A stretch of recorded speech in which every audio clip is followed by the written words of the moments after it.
ଜଣେ ପକେଇବ ଜଣେ ଘାଣ୍ଟିବ, ନଚେତ ସେ ମେଣ୍ଡା ହେଇଗଲା ମାନେ ଭାରି ହଇରାଣ ହେଇତେ ପଡ଼ିବ।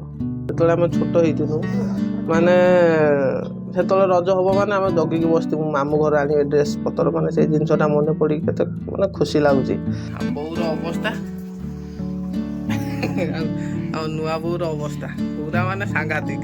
ଗୋଟେ ଗୋଟେ ସ୍ପେଶାଲ ଦିନ ଅଛି ଯେମିତିକି ରଜ ହଉ, ଅଷ୍ଟମୀ ହଉ, ତାପରେ ରାକ୍ଷୀ ପୂର୍ଣ୍ଣେଇ, ବଉଳ ଅମିଷା, ସେତେବେଳେ ଯେଉଁ ପିଠାଟା ବନେଇକି ଖାଆନ୍ତି ନା ବଢ଼ିଆ ଲାଗେ। ଅନ୍ୟ ବେଳେ ଆପଣ ଯେତେ ବି ଖାଆନ୍ତୁ ସେ ଫିଲ୍ ସେ ମଜା ନଥିବ ହେଲା।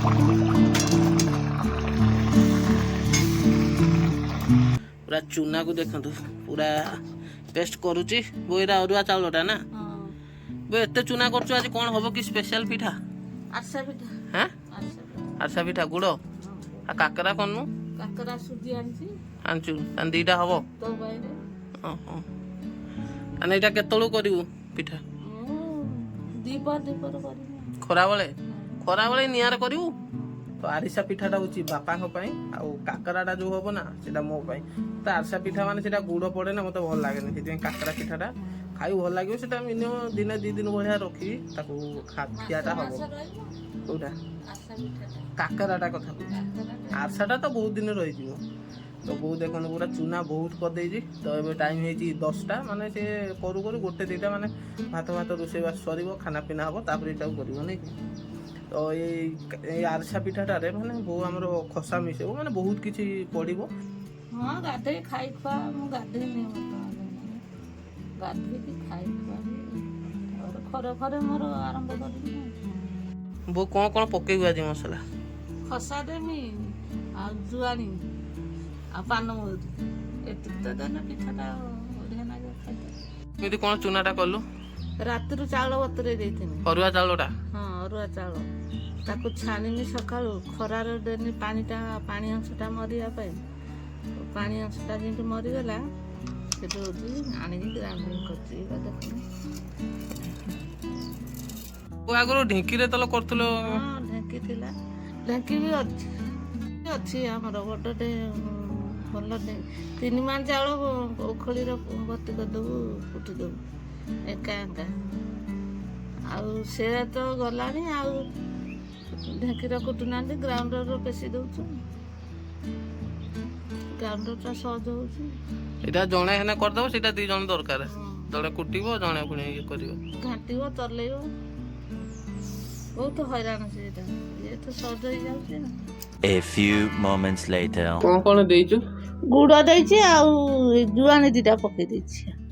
ତ ଏବେ ଟାଇମ୍ ହେଇଯିବ 2ଟା, ମାନେ ଖରା ପ୍ରବଳ ହେଉଛି। ତାପରେ ଆଜବେଷ୍ଟ ଘରଟା ନା, ତ ଏପଟେ ପୁରା ନିଆଁ ପାଖରେ ବୋଉ, ନୂଆ ବୋଉ 2 ଜଣଙ୍କ ବସିକି ଏବେ ପିଠା ବନାବନି ଚାଲିବ।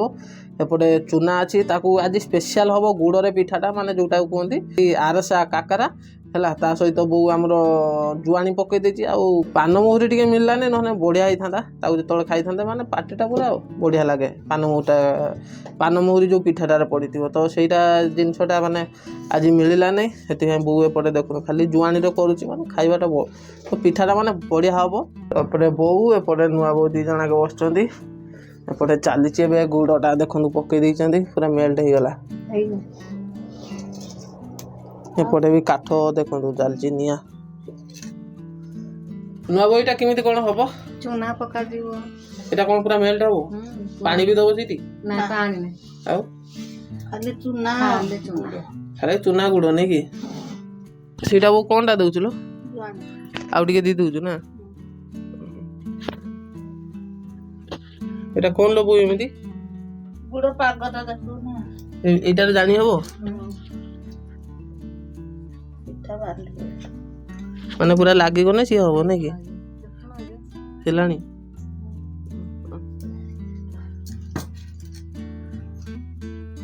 ଏଟା ପୁରା ଟେଷ୍ଟିଂଟା ଆଉ ଚକଲା। ତ ଏପଟେ ଆସିଗଲା ଏବେ ଚୁନା, ତ ସେପଟେ ନା ଗୁଡ଼ରେ ପକେଇକି ତାକୁ ପୁରା ମିକ୍ସ କରାହବ। ଏଇଟା ଟିକେ ପ୍ରୋସେସଟା ଲେଟ୍ ହୁଏ। ଜଣେ ପକେଇବ, ଜଣେ ଘାଣ୍ଟିବ, ନଚେତ ସେ ମେଣ୍ଡା ହେଇଗଲା ମାନେ ଭାରି ହଇରାଣ ହେଇତେ ପଡ଼ିବ। ଏତିକି କେତେ ହବ ଖାଇକି ସାରି ପାରିବ ନା ଲୋ?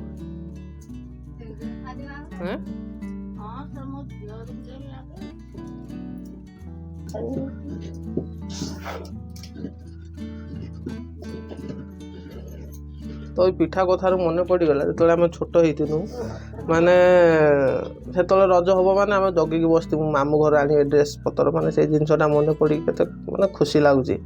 ସେତେବେଳେ ବର୍ଷା ହେବ ମାନେ ରଜ 2-3 ଦିନ ପୂର୍ବରୁ ପ୍ରବଳ ବର୍ଷା ହୁଏ। ତ ଏବେ କିନ୍ତୁ ବର୍ଷା ନାହିଁ। ଆଉ ଗୋଟେ କଥା କହିବି ଆମ ଓଡ଼ିଆ ଲୋକ ଯେଉଁଟା ଆମ ଗାଁ ଗହଳି କଥା କହୁଛି ମାନେ ଯେଉଁ ଗୋଟେ ସ୍ପେଶାଲ ଦିନ ଅଛି ଯେମିତିକି ରଜ ହଉ ଅଷ୍ଟମୀ ହଉ ତାପରେ ରାକ୍ଷୀ ପୂର୍ଣ୍ଣେଇ କିମ୍ବା ଏଇଟା କୁହନ୍ତି ବଉଳ ଅମିଷା ସେତେବେଳେ ଯେଉଁ ପିଠାଟା ବନେଇକି ଖାଆନ୍ତି ନା ବଢ଼ିଆ ଲାଗେ। ଅନ୍ୟ ବେଳେ ଆପଣ ଯେତେ ବି ଖାଆନ୍ତୁ କିନ୍ତୁ ସେ ଫିଲ୍ ସେ ମଜା ନଥିବ ହେଲା। ଏବେ ଯେଉଁ ବନେଇକି ଖାଇବେ ତାର ମଜାଟା ପୁରା ଅଲଗା ଲାଗେ ଆଉ ବଢ଼ିଆ ଲାଗେ ଖାଇତେ।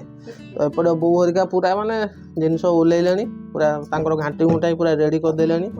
ଏପଟେ ଦେଖନ୍ତୁ ପୁରା କେମିତି ଗୁଡ଼ଟାକୁ ପୁରା ତାକୁ ଗୁଡ଼ ସହିତ ଚୁନା ଦେଇକି ପୁରା ମେଲ୍ଟ କରିଦେଇଛନ୍ତି। ତ ଏବେ ଏପଟେ ବସିବ କଡ଼େଇଟା ଏଇଟାରେ ଛଙ୍କା ଛଙ୍କି ହେବ। ଏବେ ଆସିଗଲା ଜରି ତାକୁ ତା ଉପରେ ବନା ହେବ। ସେପଟେ ନୂଆ ବୋଉ ଆମର ତାକୁ ପିଠାଟାକୁ ଛାଙ୍କିବେ। ବୋଉ ଏବେ ଟିକେ ତେଲ ଦେଇ ଦେଉଛି ସେଠି।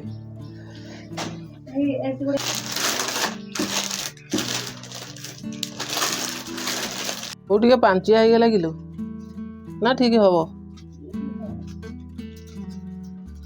ତ ଏଟା ଗୋଟେ ଆସିଗଲା ଶାଢ଼ୀ ଜରି। ତ ଗାଁ ଗହଳି ଲୋକମାନେ ସବୁ ଜିନିଷକୁ କାମ କରି ଲଗେଇଦେବେ।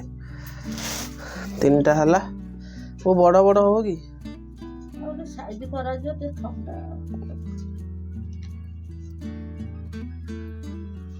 ଏତିକି ଟ୍ରାଏଲ୍ ବେସିସ୍ରେ ଅଣା ହେଇଛି ଆଉ।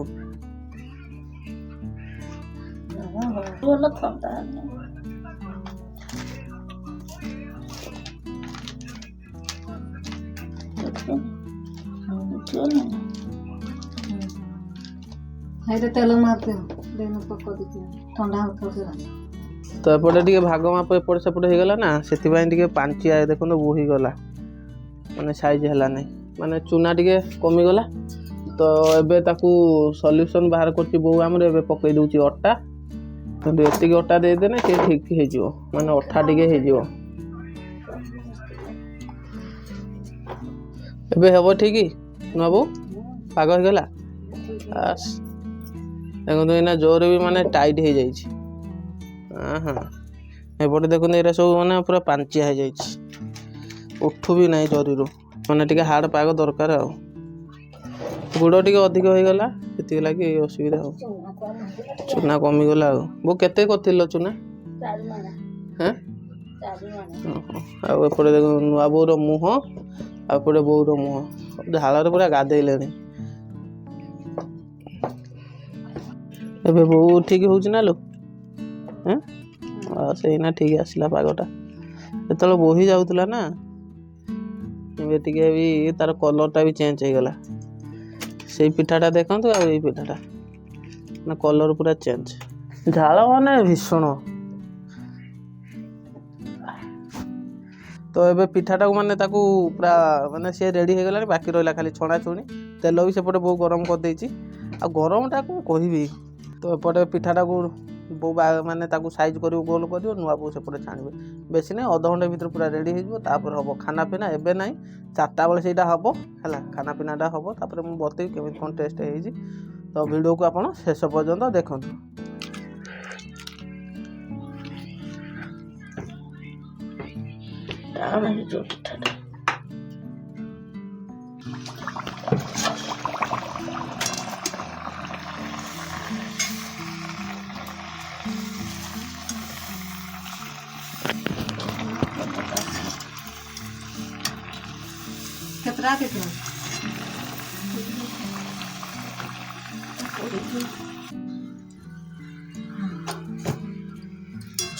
ନରମ ହଉଛି ନା ହାର୍ଡ?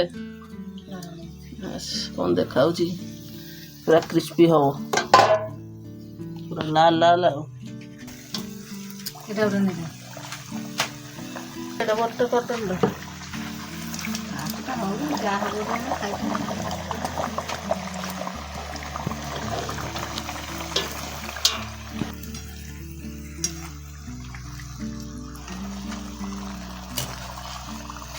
ଦେଖନ୍ତୁ ଫାଇନାଲି ପିଠା ସବୁ କମ୍ପ୍ଲିଟ୍ ହେଇଯାଇଛି। ଆଉ କେତେ ଅଛି ଏତିକି ଜମା ସେପଟେ ଦେଖନ୍ତୁ ଆଉ ବୋଉର ଅବସ୍ଥା ଆଉ ନୂଆ ବୋଉର ଅବସ୍ଥା ପୁରା ମାନେ ସାଂଘାତିକ।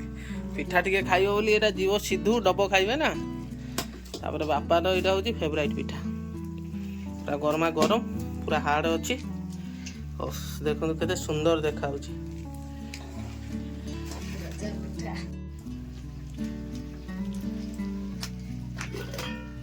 ଏଇଟା କେତେ ଦିନ ରହିବ ପିଠାଟା? ପୁରା ମାସେ ମାସ ରହିବ। ହଁ କିଛି ହବନି ଦେବା ଖାଲି ଗୁଡ଼ରେ। ମାନେ ଯୋଉ ଗରମ ହଉଛି ଏଇଠି ବସି ହଉନି। ବୋଉ ନୂଆ ବୋଉ ଦି ଜଣକେ ପାଖାପାଖି 1.5 ଘଣ୍ଟା 2 ଘଣ୍ଟା ହେଇଯିବ ଏଇଠି ବସିକି, ମାନେ ସେମାନେ ପିଠା କରୁଛନ୍ତି। ଏଇଟାକୁ ସନ୍ଧ୍ୟା ବେଳେ ଖାଇବା, ଏବେ ତ ଖାଇ ହବନି, ଗରମା ଗରମ ପୁରା ଅଛି। ତାପରେ କାଲି ଯିବ ଦେଇ ଘରକୁ, ସେଥିରେ ଡବ ସିଧୁ ନନା ସମସ୍ତେ ଖାନା ପିନା ହବ। ତାପରେ ନୂଆ ବୋଉ ଖାଇବ, ବାପା ବୋଉ ସମସ୍ତେ ଖାଇବେ। ତ ଆଶା କରୁଛି ଭିଡ଼ିଓଟା ଭଲ ଲାଗିଥିବ।